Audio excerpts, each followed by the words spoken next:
Abyan may nga adlaw dira sa imo kag welcome gid sa sining aton kada adlaw nga programa ang Ilonggo Daily Light from God's Word Radio Broadcast. Nagapasalamat kita sa Ginoo tungod sa iyang katutom sa aton nga kabuhi nga nakasulod kita sa 2024. Busa Happy New Year sa tanan nga nagapamati sa sining programa sa sining istasyonan sang radyo nga aton ginpatuhoy sa mga Ilonggo speaking listeners dira sa Negros Occidental. Kag salamat mga kabyanan kag kaupod sa buluhaton sa Ginoo nga naga-replay sa sining aton programa.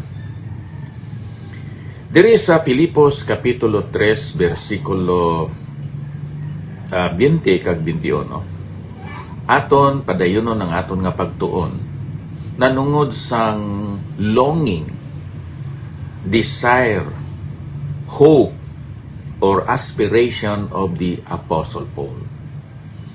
Aton tunan sa sining passage sa Philippians chapter 3 verse 12 to 14 ang iya awareness and realization sa iya nga pagkabuhi kag pag-alaga dira sa Dios. Aton ginhambalan ang kapitulo 3 bersikulo 15 tubtob sa 19 ang iya nga ambisyon kag resolusyon sa iya nga pagpangabuhi kag pag-alaga dira sa Dios.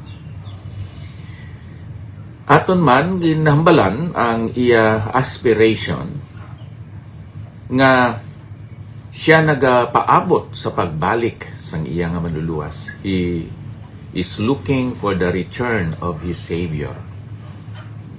Amo na ang sa Pilipos 3:20. For our conversation is in heaven, from whence also we look for the Savior, the Lord Jesus Christ.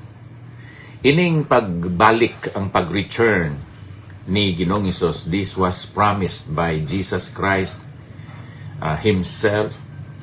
This was also proclaimed by the apostles such as Paul, John, Peter. Kag sa saad ni Ginoong Hesukristo sa 1 kapitulo 14 bersikulo 1 tubtob sa 3 nagpasalig siya nga kinahanglan hindi kamo magkaluya o magkasubo ang inyo tagipusoon. Magsalig kamo sa Dios kag magsalig man kamo sa akon. Sa balay sang akon amay may madamo nga puluy-an. Kung hindi pa maghambal ba kuntani ako sa inyo nga magakadto ako agod sa pag-aman sang hulot para sa inyo. Kag sa makakadto na ako kag makaaman sang hulot para sa inyo, magabalik ako liwat kag pagabatunon ko kamo diri sa akon.